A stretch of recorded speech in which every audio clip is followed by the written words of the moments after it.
We started talking about worry last week. I'm just checking in to see. Nobody had any worries this past week, right? No one? Maybe one of you? Anyone want to share what the worry was about? What is it? Florida. What else did you worry about? Ukraine. Anything personal? Family members? Yeah. Money. Health. Just typical human life, right? And you know, it's not something that brings us joy when we worry, right? And rarely does it solve the problem. Rarely does it bring divine ideas in with it. And yet it just seems to come so naturally. I mean, we don't like to worry, but it just comes natural. You have a fear, here it comes, here comes the story. And we have convinced ourselves along the line that if we worry, we will solve the problem, or we will at least survive, hopefully get our needs met, or maybe demonstrate to our loved ones that we care when we worry. And then it doesn't solve the problem. It still is out there, and we still feel bad. So we're talking about how to change the channel on that worry. There's got to be a better way, because we don't want to feel bad and we don't want to get in our way, and that's what worry does. It gets in the way of solving our problems. So we're going to talk about some tools that we can use today to help us get there. And in order for us to do that, I just want to prepare you that you kind of need to know how the universe works. Just a tiny little thing, but very important. Absolutely critical to understand how God's universe works. You know, Jesus talked about the kingdom of heaven being here, all around us, at hand, even within us. We speak of that kingdom as the spiritual dimension. It's the place that we will come to know again when we leave the body. And even though we can't see it, it's still just as present as this physical world around us. And it is providing all of our good. And we live in this physical universe intertwined with that spiritual dimension, and it tends to have some problems associated with it. So what we want to know about this is that the universe of the divine spirit can be reached, can be experienced and expressed if we will turn away from the physical world. And I know that's not an easy thing to do. But it's important to understand that whether we're present in the spiritual dimension in our consciousness, or we're just focused on what's going on here in the physical world, we are still being guided and provided for by a divine law that says, okay, whatever you are being right now, whatever you are generating from your consciousness, the universe reads and sends back to you. So we can either look out around us and see the spiritual good and feel good, and therefore see more good coming in our way towards us, or we can only look at the problem and worry about it and generate that feeling of worry, which will then draw forth more of that junk in the world to worry about. So I think we all can agree that when we look at something and we fear it, we can almost instantly feel it in our bodies. Mine, it hits right here in the gut, in the tummy. But some of us, you know, the shoulders tense up, or our hands get into a fist. And that tells us right there that we're out of alignment with spirit. As soon as we worry and feel contracted is basically what it is. We are not only not feeling good, but we've just put up a wall, a barrier to the spiritual dimension that wants to provide our good, because we're resonating at different points of energy. And so there's a scripture in the book of Psalms up here on the screen. It says, "Cast your cares on the Lord, and he will sustain you. He will never let the righteous be shaken." And when we talk about that, we're talking about, metaphysically, we're talking about casting our fears, our worries, into the spiritual dimension, where there is no trouble, there is no sickness, there is no lack. There's only peace and wisdom and love and life. And it needs our cooperation for that. Think of how a boulder is so heavy, it's very difficult to budge. But the reason that it is that is not because it's big, It's because there's a law working that holds it to the earth. What's that law called? Gravity, right.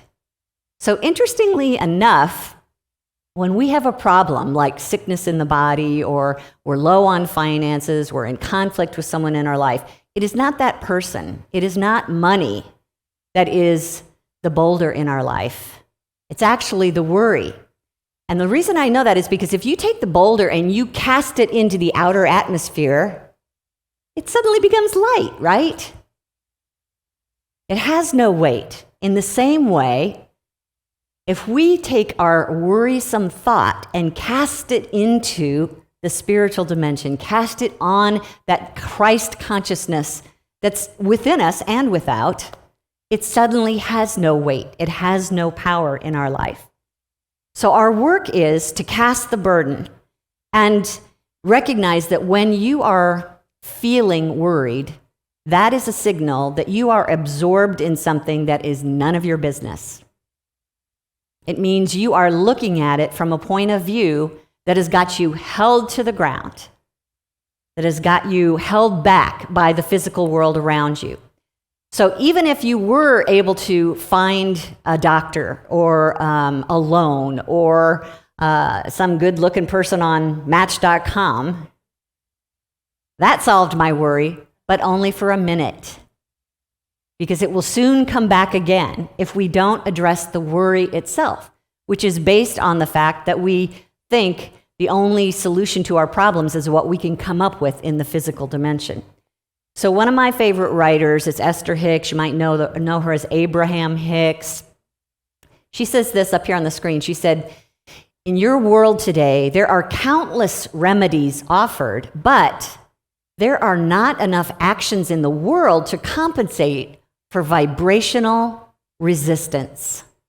By focusing simply upon your vibrational relationship with the energy of your source, thank God, spiritual dimension, you will be distracted from any unwanted conditions. And as you withdraw your attention from those unwanted conditions, they will cease to exist." So let me go back to that sentence. By focusing simply upon your vibrational relationship with the energy of your source. What the heck does that mean?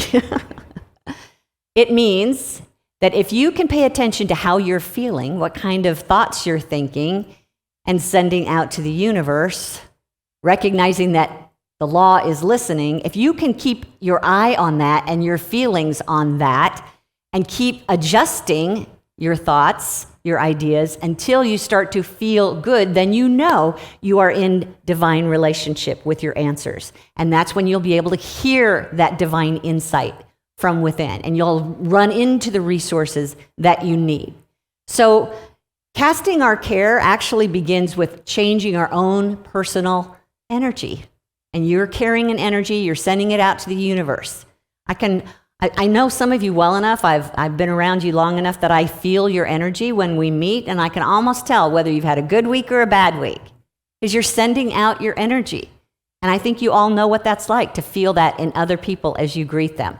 So when you're facing an obstacle, you can contract, or you can expand and lighten up and let go and feel the freedom of spirit. And that's not always an easy thing to do. But as long as you contract, you're tied to this physical universe, this physical world, and you're trying to manipulate things physically, and it doesn't usually work out for our good when we're coming from that energy of worry. So we need to expand to see from a higher point of view. It's how Jesus was able to heal. It's because when he was with other people, even though their energy was low and slow and fearful and hopeless, he saw who they were as spiritual beings. He saw their light. He knew their wholeness.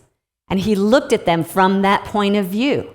Expansive perception, expansive energy. And he just drew them right up into the spiritual dimension where he was, where there is no sickness. And that's how the healing works. Now, the person had to have faith. They had to believe. They didn't need to know the details of all that. They just believed in Jesus. Good enough, because he was in that place where he could see only spirit and knew the power of only spirit and the perfection of it. So he was trying to teach them how to walk that way. From Matthew chapter 11 on the screen, he said, walk with me and work with me and watch how I do it. Learn the unforced rhythms of grace. I won't lay anything heavy or ill-fitting on you. Keep company with me, and you'll learn to live freely and lightly. That's a life without worry. So let's look at some tools that will get us into that point of view. Starting with the tool of our thought, our thinking ability. We're thinking all the time, but most of the time, okay, I'm just going to say it, 95% of the time, you're letting your subconscious do your thinking for you. How's that working for you? Not always very well, right, Cindy? Yes. So recognize that every thought we think has its own vibration. Everything is energy. And it's communicating to the universe and attracting back more thoughts of like kind. And so we want to make sure that we're focused on thoughts that do us good. When you start to worry, you're basically saying, I don't want that. No, keep that away from me. But guess what? The universe isn't hearing your no, it's hearing the about. Yeah, it's connecting you to whatever it is you're looking at and pushing against. So it doesn't matter whether you want it or you don't want it. If you're focused on it, if you're crying about it, if you're pushing back against it, it is the vibration that you are. Do you understand that? Do you see how that works? You start to line up with whatever it is you're focused on, even if you don't want it. And that's when we wind up with more of the same in our life. So instead of saying no to sickness or lack or conflict in our life, we want to learn to start to say yes to whatever it is we do want instead. Eric Butterworth, one of Unity's great teachers and writers, up here on the screen, he said, if you change your thought and thus get into a yes consciousness, you become synchronized with the divine flow. And you create the condition that makes the result inevitable. True positive thinking is simply synchronizing yourself, your beingness, with the great positive, with the great yes of spirit. And thus you create the condition that makes your desire inevitable. The great yes of spirit. What do you think the great yes of spirit is? Anybody? How would you define the great yes of spirit? Cindy?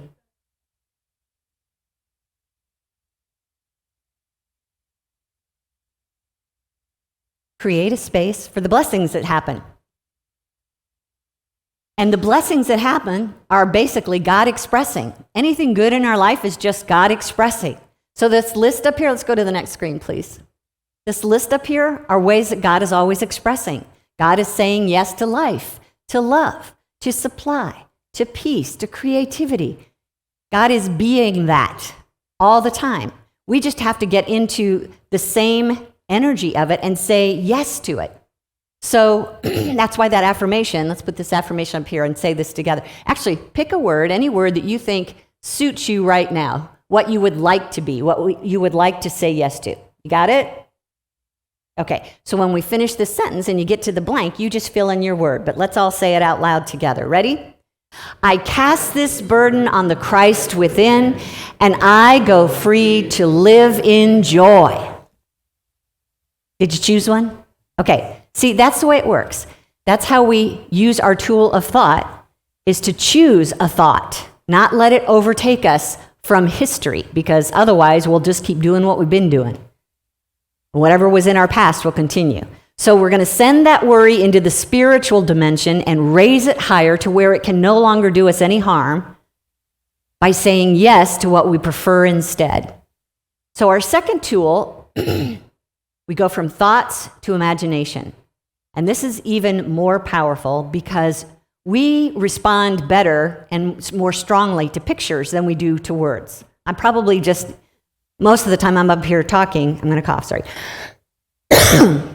Talk, and it might go in one ear and out the other. But if I put up an entire message in pictures, you would remember that so much better. Don't you agree? Most people are visual learners compared to auditory. So know that you have the power to create pictures in your mind. And you know who is an expert at that? Worry. Worry has hijacked the nature of our imagination. That's what worry is. Worry and picturing power is pretty much the same. But what we're picturing is something that hasn't happened yet. We're just painting it with all kind of visuals that feel bad. So if our worrier can do that, our spirit can do that.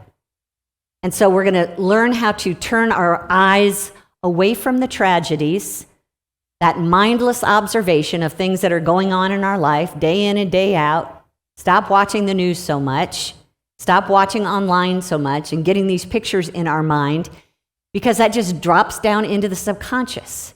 And then when that similar situation that you saw online shows up at your doorstep, you immediately revert back to that picture and you begin to worry again, right? So this is our opportunity to change the channel. When we're talking about using our imagination, we're talking about choosing a picture that we prefer to happen in our life. What do you want to say yes to? What do you want to say yes to? It's picturing how spirit would express through you with the energy of life. What does that create? A healthy body. So you picture you in a healthy body. What are you doing? How is life different for you? Picture love expressing through you. And suddenly you're in harmony with everyone that you meet. You can see that. You know, one of my favorite visuals using the power of imagination is when I'm in conflict with someone, I picture us hugging or at least shaking hands and smiling. I don't need to know how that's going to happen. That's not my job. All I need is the end result of what I'm seeking. Use your power of imagination when you're struggling with finances to picture how divine substance, which is basically just the Spirit of God expressing in tangible ways, as being infinite supply. What does that look like for you? How would your life be different if you were saying yes to divine abundance? And when you're struggling with trying to come up with a solution in time for something, picture in your mind this light bulb over your head. Ta-da! I've got the idea. I know exactly what I need to do. Okay? And once you get your picturing power going, that is going to generate another one of your tools up here. It's the tool of feelings. Your feelings are even stronger power when it comes to communicating with that law, because they're stronger energy. Whether they're good feelings or bad feelings, they are communicating loudly to the universe, and it is coming back to you. Let it be done to you as you believe. And when you believe, you know what you believe because you feel some kind of an emotion associated with it. So pay attention to your feelings and start to use your thoughts and your picturing power to generate the feelings that are associated with the spiritual dimension. What would it feel like to be living in a healthy body? Strong, powerful, flexible, mobile, comfortable, alive, vibrant. Let yourself start to feel that. Hold that picture and those thoughts until you start to feel that kind of energy. How would you feel if you were living a relationship at peace with someone you've been in conflict with? What would it feel like? Comfortable, grateful, open, free, kindness, generosity, contentment. Stay with that picture until you can feel those feelings. What would it feel like to be living the abundant life? You know, we've all struggled with money at some point in our life. If suddenly you allowed Spirit, you got it, you figured it out, how to allow God's divine substance to move easily through your life so that the flow of supply just keep happening, how would that feel? Good, great, freedom. Give me another word. Feeling. Relaxed, peaceful, creative, enthusiastic. What if you're struggling with coming up with a solution? You need an answer to something, and you can see in your mind's eye that this idea has finally come, the one you've been looking for. because you're letting divine wisdom flow through you. How would that feel? Whew. Yeah, just a feeling of relaxation, maybe even inspiration, because it's inspiring new ideas in you to go forward and do even greater things. All these feelings that you're generating on purpose, according to what you're saying yes to, is sending that message out to the universe. This is who I am. This is who I am. And the universe comes back and shows you more of who you are, more people, more resources, more information about who you are. Isn't it that a lot more fun than worrying? And a lot more effective? Yes. Okay, so our fourth tool up here is our words. And that's something that we tend to use against ourselves on a regular basis. Every word that we speak has some kind of meaning to it. Sometimes the dictionary will say it means one thing, but you have decided it means something completely different. That's up to you. But the point is, what do you believe about what you're saying? And most of the time when we are worried about something, the first thing we want to do is do what? Tell somebody. Get on the phone or send a text, or this is happening, or this might happen, or this is a threat. And as we send that out with our words, we hear it, it goes back into the subconscious, it's just this cycle. We're just strengthening the power of what it is that we don't want. But life and death are in the power of the tongue. So we want to make sure that the words that come out of our mouth are words that support what is true about God in our life. It's okay to tell a trusted loved one something that has you worried, because otherwise that energy can just kind of fester in you.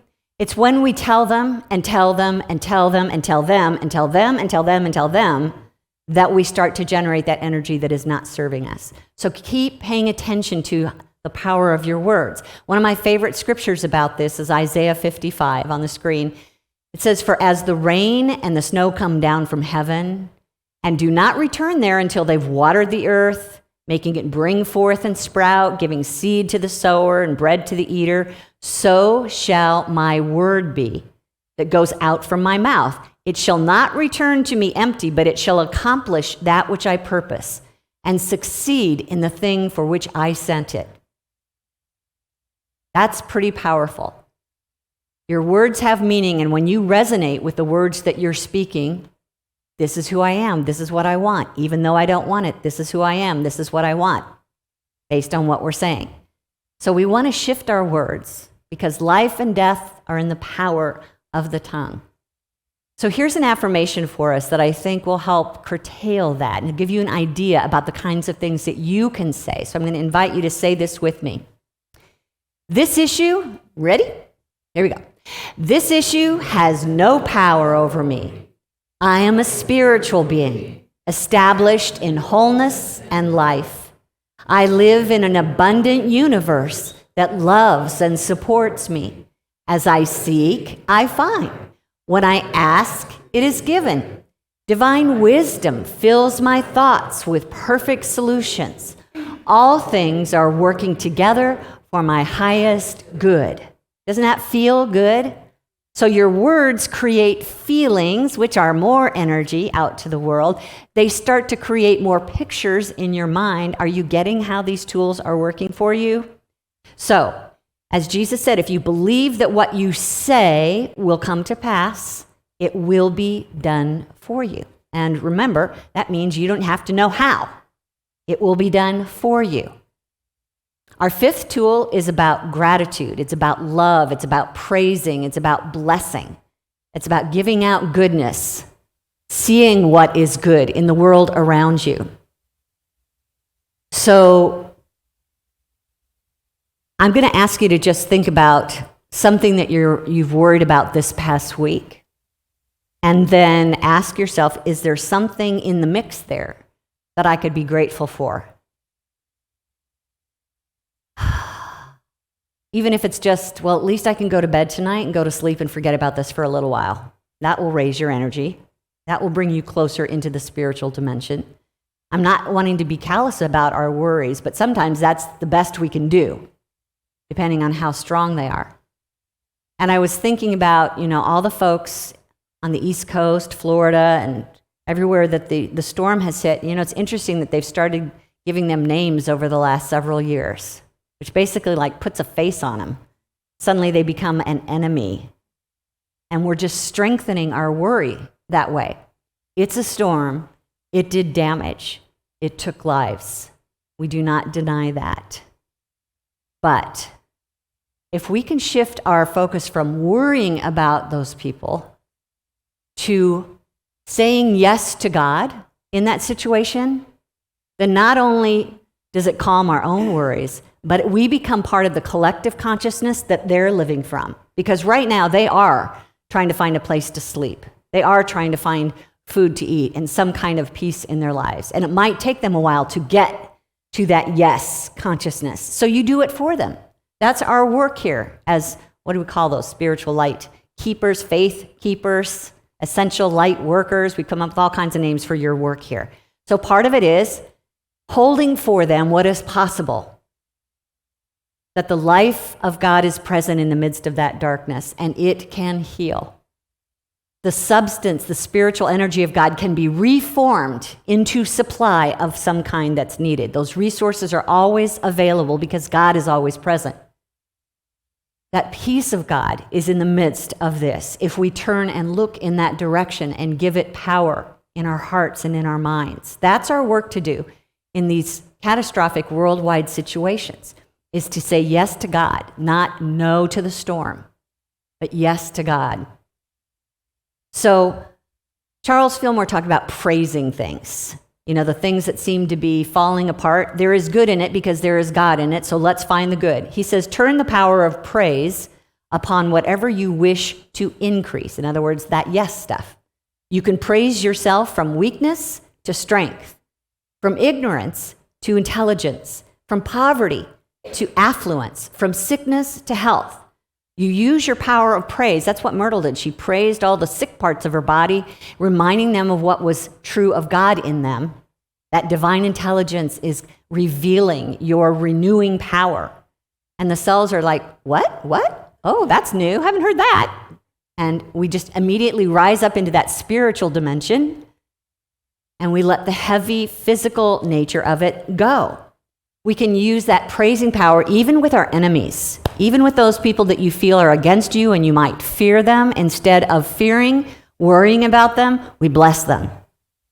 You have the ability to confer good on them, to see good in them. And you actually could bless them to the point where they have the ability to confer good on others and see that in them. So when we look at them, instead of resenting or wanting to harm them yourself, we look and bless that the power of God within you is being revealed. The goodness of God within you is being freed. And therefore, they experience it, and so do you. Now, they've got to be willing, and it's very possible that they're not willing. But guess what? Even if they're not willing to reveal good, if you can get into that point of view, you're going to find other people that do reveal good, and they will matter not in your life. Take a breath. Okay, here comes our last one, our tool of non-resistance. Non-resistance. Again, when worry just starts kicking in naturally, we want to go into contraction, which is basically putting up a wall. No, we're saying. That's heavy-duty resistance. I don't want that. That's resistance. And therefore, you're now resonating with that which you don't want. But we want to change our thoughts and our feelings and our picturing power and our words to a place that says, I release, I let go, I allow, I let love manage this situation. Because you've heard me say a million times, that which you resist persists. That's the law. That which you give out, you get back. So what we want to do is get to that point where I recognize this has no power over me, because the only power working in my life is the omnipotence, the one power of God. I don't care what it looks like. I let that go. The only power working in my life is God. Let's say that. The only power working in my life is God. And that's a good power. So this is a non-issue. This is irrelevant to me. This is none of my business as far as why it's happening or how it's happening or what it's going to turn into. None of my business. It's like when Jesus was calling Peter to walk with him and they were chatting and Peter looks over and sees John following along behind, like, what about him? Like, why does he always have to follow along? Jesus' answer was, what is that to you? That's none of your business. You follow me. Let those worrisome thoughts go. You follow the Christ consciousness within. Those higher frequency divine ideas. One of the most powerful things I've ever seen written was from Imelda Shanklin up here on the screen. She says, non-resistance commands omnipotence. Non-resistance is God living you in holiest manifestation. When you stop pushing and controlling and trying to be the person in charge of this disaster, you are putting up a barrier between you and spirit. But non-resistance is opening your heart, opening every inch of your energy. And what that does is it pushes a button on omnipotence. Go, God. God is now free. Life is now free to flow. Love is now free to flow. Wisdom is now free to flow. It's always there. It's always waiting. But we have to put our arms down. We have to open our heart and let go. Surrender doesn't mean, okay, I'm going to let this problem win. Surrender means you're going to let omnipotence work. I'm going to let omnipotence work. Now, just the idea of that ought to make you go, yes, my arms are down. Because the fullness of God is ready and willing to work through me. So, we have to give permission to Spirit. It won't take over our lives unless we can align with it in our energy, unless we move up into the spiritual dimension. Let me just share one little quick story before we finish from Florence Scovel Shinn. She's written a bunch of books from way back when, probably early 1900s. She said one of my students had been given a new piano. That's good news. But there was no room in her studio for it until she had moved out the old one. Wow, what a horrible problem to have, right? She was in a state of perplexity. She wanted to keep the old piano, but she knew of no place to send it. She became desperate. Since the new piano was to be sent immediately, in fact, it was on its way with no place to put it. She said it came to her to repeat, I cast this burden on the Christ within, and I go free. A few moments later, her phone rang, and a friend asked if she might rent her old piano. It was moved out a few minutes before the new one arrived. She didn't know how it was going to work, but she chose to cast the worry onto that spiritual consciousness within, and that freed up God's good to move, to connect the dots and bring in the resources that were needed. We do not need to know how, we just allow our good to flow. Okay? So, none of my business. I just let go and let love manage the situation. You were designed to be an expression of the divine 24/7. You were designed that way. You've already got everything that you need. It's just that every time we get caught up in a worry of some kind, we put up a roadblock to that. So we've got to stop and change the channel and use our thoughts to focus on spirit, use our picturing power to imagine what our good looks like. We use our feelings to feel the end result. We give thanks. We use our words to give thanks. We use our words to talk about what we want to say yes to. We bless and praise the situation, allowing it to become good in our life, and then we let go and let love handle the details. Okay, those are your tools. Did you write them all down? Because they'll be on our website. If you go to our podcast, you can see all these slides, so you can write them all down and use them later. So how about if we take some time in meditation? And what I'll share with you today is just ideas that will calm your worries and give you something to think about and to imagine and to feel. See if my words can help you get there. Yes.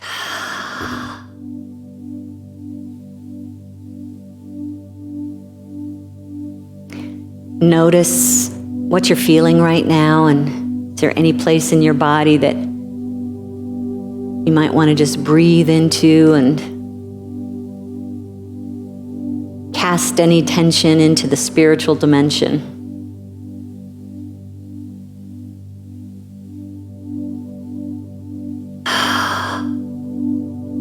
What's going on in your life right now might be wanting to take up your thoughts. But allow your thoughts now to turn toward the spiritual presence that wants only good for you. We know I am one with God and one with my good, for they are the same.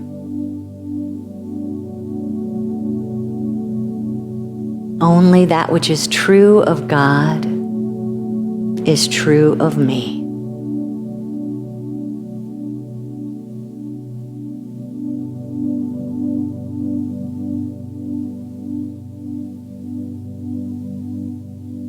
Divine love now raises me above every wrong condition in body, mind, and affairs, and I am free.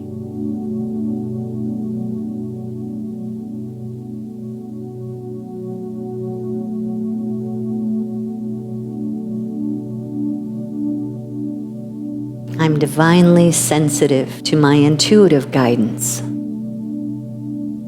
I know what is mine to do.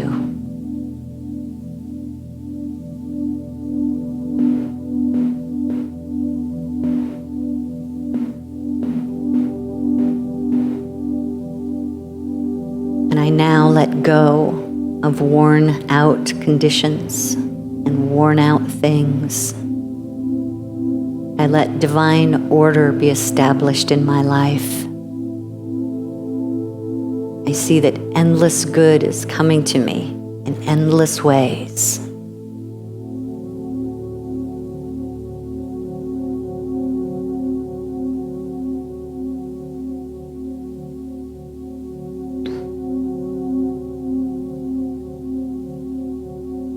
I release the past and I live in the wonderful now, where all power resides, where happy surprises come to me every day.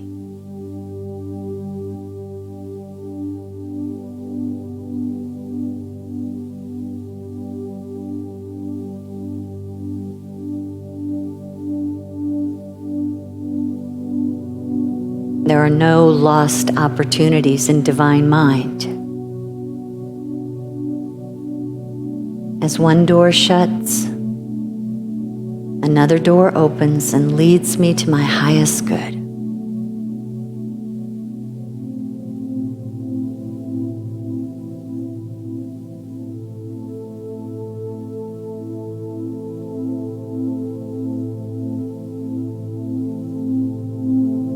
There are no obstacles in divine mind. So there's nothing to obstruct my good. I freely and gratefully receive it. I am a receiver of my good.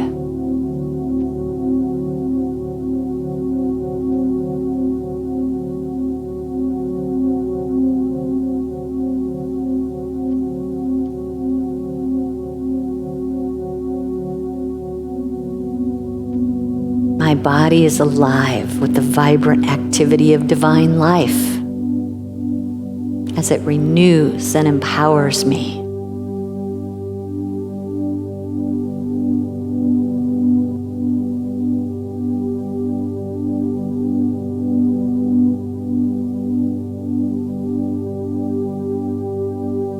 My good now flows to me in a steady, ever-increasing stream. Success and happiness.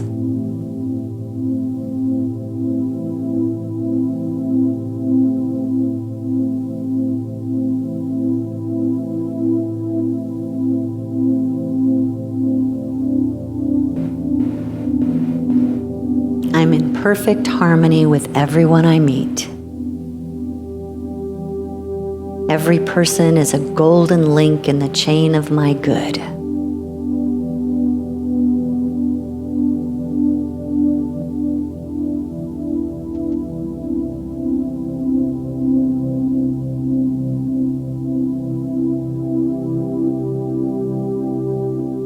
My supply is endless, inexhaustible, and immediate. Comes to me with ease and grace.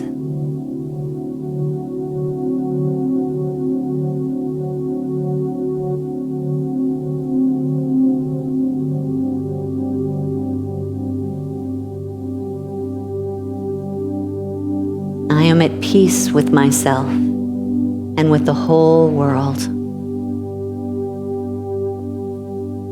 I love all beings, and all beings love me.